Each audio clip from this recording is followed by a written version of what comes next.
The debate usually centers on whether monsters are born or created. In reality, both are wrong. A monster is summoned. I said that I'm the king here, but I come here for everybody, kill everybody. I'm the champ, I'm the king here, everyone. Say I'm best boxer, I'm Mike Tyson, I'm Muhammad Ali. It doesn't emerge by accident or preference. It arrives out of necessity, a raw instinct for survival. Something has to call it forth. But if you look past the ferocity, you'll find the woman who started it all, Khamzat's mother. How does a devoted mama's boy transform into a cage-fighting predator? To understand that, we have to look at his roots. Little is known about the woman who raised him. Even her name is kept from the public eye. What we do know is that she gave birth to Khamzat on May 1st, 1994, in the war-torn village of Bennoy Yurt, Chechnya. Following the 1991 collapse of the Soviet Union, the Chechen people sought independence. But Russia, fearing a domino effect across other regions, invaded in 1994. Khamzat entered a world defined by brutal warfare and staggering civilian loss. Hundreds of Chechen civilians have been maimed or killed by the Russian bombardment in the past week. Russian shells are coming in from their positions just over there and striking near the main road into the city center, just a few hundred yards behind us. For those that don't know, what was going on in Chechnya around the time you were born? It was war against Russia, and then people in Chechnya, they get war against Chechen people. Many bullshit things. It was a tough time when I was young. I remember that stuff. It was after the war. I come to this world when it was war. Yeah, it was a hard time without food, and not nice time was that. I don't know why it happened, these big things that kill the people, and why we can't live like normal, you know. To say life was difficult is an understatement. You know, like you find some of my friends find and they get killed because they couldn't use that things, you know, like many kids die like that. It was always military, you know, like come to your house and check your house and everything. I was kid, was nervous and didn't know how I expect these things, you know. His mother would often deprive herself of food just so her children could eat. My mom, that time when I was young, she let us, all of us, eat first. We had five kids. After when we was finished, it was almost nothing. We didn't understand. She should give it because we was too young, and she was eating after. And when you become older, you understand. She was doing it only for us, everything for us. She stay hungry to give us a food. Mom is paradise, man. For me, is everything. But the threat wasn't just physical hunger. It was the psychological toll of knowing your life could be extinguished at any second. For a child, that environment rewires your brain. Always you look at everyone is scared and stressed, you know. At age 10 or 11, Khamzat was jumped by a group of boys in his village. He returned home with a black eye, only for his brother to challenge him. Why did you let them hit you? Why did you fail? Stung by the remark, Khamzat broke into tears, grabbed a knife, and declared he was going to kill them. It wasn't just anger. It was a refusal to accept the unfairness of a 2-on-1 assault. If that one was my big brother, maybe I was in some jail somewhere. I don't know. Why do you say that? Because I'm sometimes a crazy guy. My brother put me everywhere. I did compete in judo and combat sambo, wrestling, and Greco-Roman wrestling. And sometimes outside, fight with. Always been like competition and fighting. As the war leveled his village, Khamzat and his mother eventually followed his brother to a small town in Sweden. To move to Sweden? Like for a while? Yeah, my brother was living here. He told us, come here, it's good for us. He was 19, an outsider struggling to adapt. So what do you remember about the day you moved? You left your village to come to Sweden. The beginning was for me, I was young, 19, and just doesn't want to left my friends. When we comes here, it was a small village here as well, and I didn't know somebody. We didn't have a gym as well there. He had wrestled as a child in Chechnya, but in their new Swedish home, there wasn't a gym in sight. Inside in me, I'm gonna find some ways, make my life is better, you know. So I always was thinking, always was working and doing something, you know, and I never stopped. Going home, not so nice apartment. Mom and my brother, sister, we live in my apartment. Every morning before the work, I go out and running, see the big house, nice apartment. Was feeling bad for my mother. Once his family's safety was finally guaranteed, Khamzat found a new calling. I saw you work in security in a chicken factory. Yeah, sometimes all week and one day rest. And after the work, the gym, lift the weight, wrestling. And 2 years, it just was so boring for me. I always feel the inside I'm built for something special, so that's why I wasn't happy with the work. He witnessed a fight that shifted his entire perspective, seeing one man clinically knock out another. He felt a spiritual debt to his mother that he intended to repay at any cost. It was actually watching Conor McGregor made you kind of think that MMA could be your way to do that for her? Yeah, I was watching in Fabrik. I was watching his fight. I was working on a fight. I was sitting in night on Fabrik, 15 minutes to watch his fight. I was look at that, if the guys make so many money, millions, why I can't do it? Under the guidance of Andreas Michael at All Stars Training Center, he transitioned to MMA at the age of 23.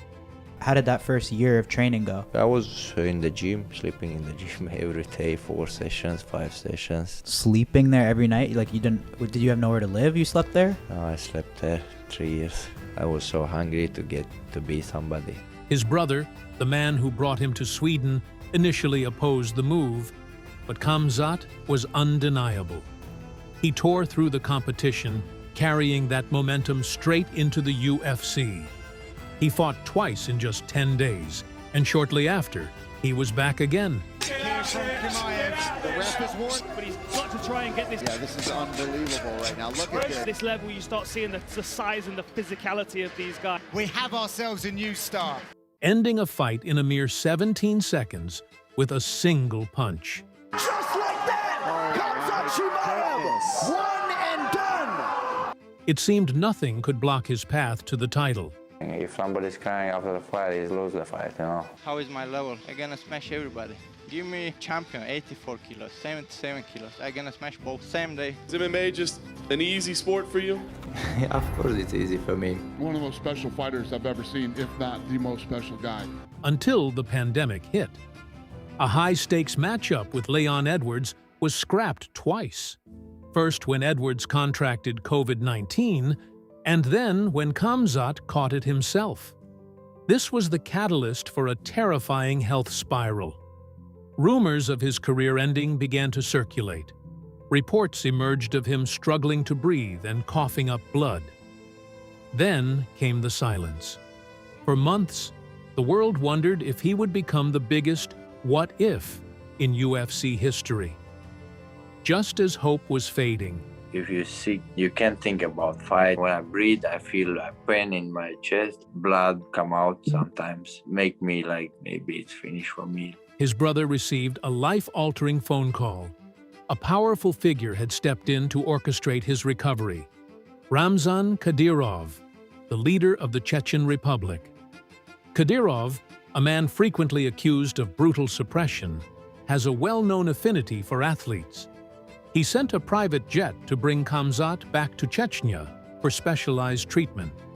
Doctors eventually determined it wasn't cancer, but severe pulmonary fibrosis resulting from COVID complications. Through Kadyrov's patronage and inhalation therapy, Khamzat's health was restored. I'm good now. I'm healthy. I'm doing training here, in Chechnya. Something in my jaw. Just wanna jump cage somewhere and spar with somebody, do something. So we get this corona thing out of his body because his immune system is a little bit weak now, but we're gonna fix it. While he promised to return to the Octagon, The friendship sparked intense backlash. We didn't talk about Mr. Chimaev. Somebody wants to buy him a G-Wagon, and he's like, oh, yeah, I'll be that whore. I'll do it. I'll fucking bend the knee for you, man. But let history record it as, you, sir, you fled a country, you went back and you got buddy-buddy with a dictator, and you fled again. Warlord dictator that killed people. Doesn't matter how good of a fighter you are and will always be a fucking...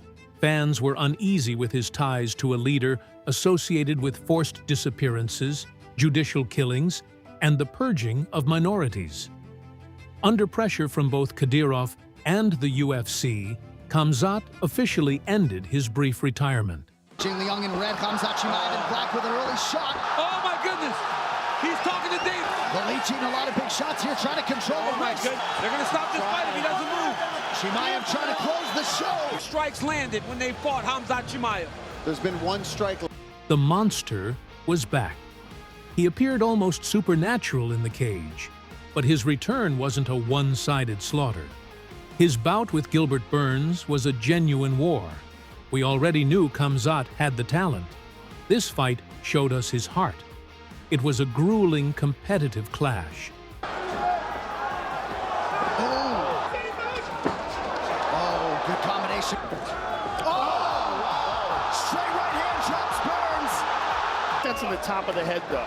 That's a nice right hand connection from Chimaev. Okay, what sat Gilbert down here, it's just a beautiful, I mean...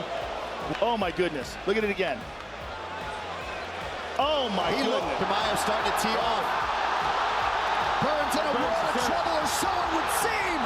Burns trying to fire back as best he can. Khamzat has a nasty uppercut.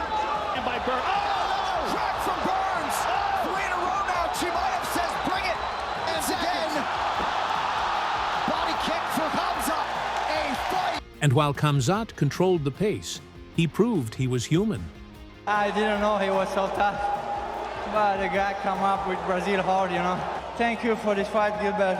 I love you, brother. All respect. People think I don't respect the guys. I respect all my opponents, you know. Everyone do it for his family. Actually, it was a little bit hard to fight him because I see his kids.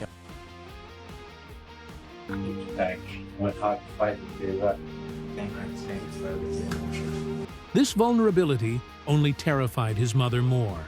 She said she doesn't want to see my fights, but after fight, she looked at my fight. She called me, she was crying, and she asked me, what's happened?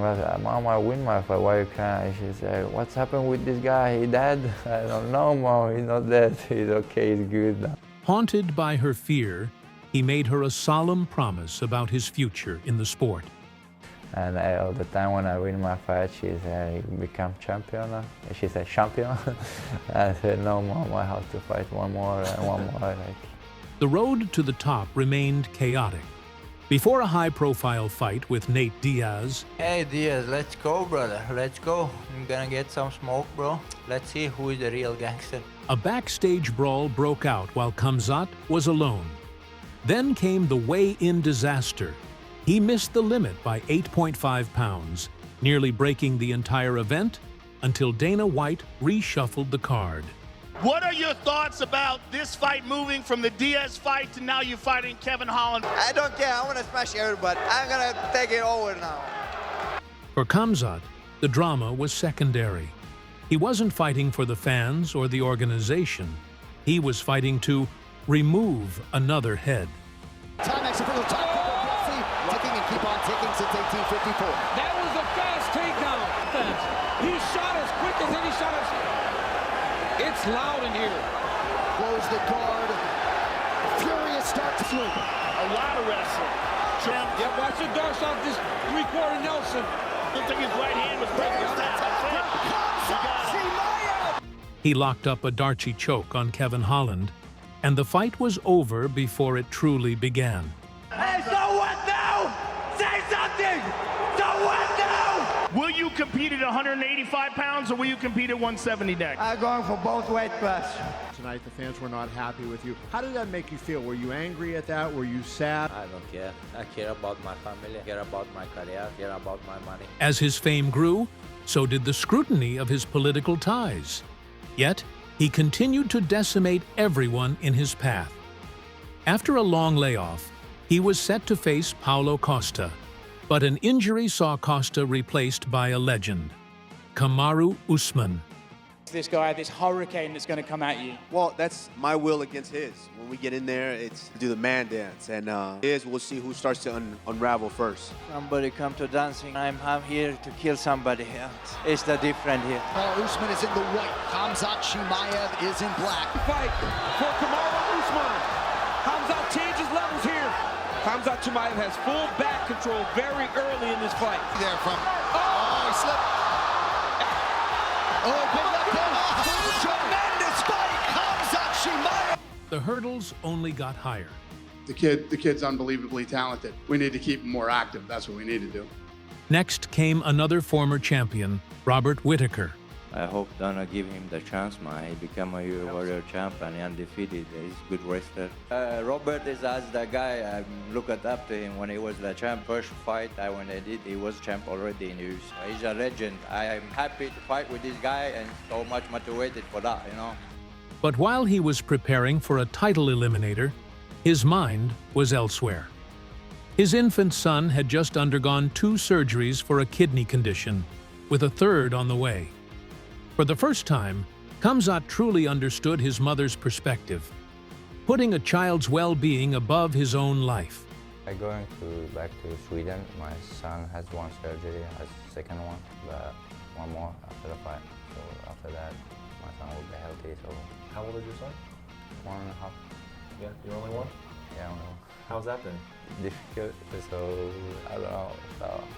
Against Whittaker, he made the impossible look easy.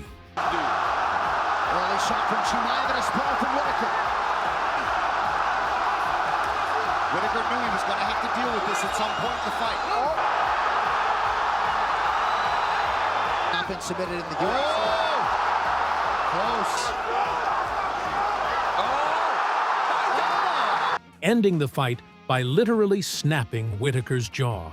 Lands a couple punches here. Look at this. Whittaker almost panic taps. Khamzat Chimaev obviously did what he does. People were a little bit confused at how quick Rob tapped until they saw the images just come out of his jaw. Yeah, his jaw popped. When you went across his jaw, is that something that you know that you're pretty capable of? Like a click, you know, so I hope it's good, but it's my work, bro. Painful somebody, make somebody happy, I don't know, let's say. Khamzat's true adversary was never the man in the cage. It was the trauma of his past. Some of my friends find and they get killed because they couldn't use that thing. Guys, you know what's happening in the world now, right now? I wasn't happy in the cage, fight this week, or see the kids dying. Whatever in the world, Ukraine. When kids die, it's hard, guys. I love the kids. Our boy is waiting for me back home. Is only 3 months. If he's just crying, I know how it feels. And when somebody dies, guys, I don't know what to say. And in my country also, no war anymore, and everyone lives happy. I hope so it will be like that. The world sees a man fueled by rage, but the truth is, he is fueled by the love of a selfless mother. Take care of my mom. This is most important. When she's alive, is still in life, I will do everything for her. I'm gonna do everything she stay happy because she did so many. My father was working in Russia somewhere 7 years. My mother take care of us kids, but not out money. You know, like she was waiting for us. Like we finished the food. This is things she left. You know, she's eat this one. Now when I become like all the time and understand what she did that, now you wanna give back everything. You know, that's why I'm always feel like I have to make his life is much better. Every takedown and every minute of control, amounting to over 20 minutes of dominance in his recent run, is a step toward fulfilling the promise he made to her. In the end, it's not just where you are born that defines you, but who you were born to. Not all monsters are villains. Why you should have a fear? Because you're already prepared in the gym. If you train hard here, you don't need to hustle because it's human too. Some are necessary guardians, channeling the pain of their past to protect those they love. Khamzat didn't just conquer the UFC. He fought his way out of the ruins of war to secure a future for his family. To his opponents, he is a nightmare.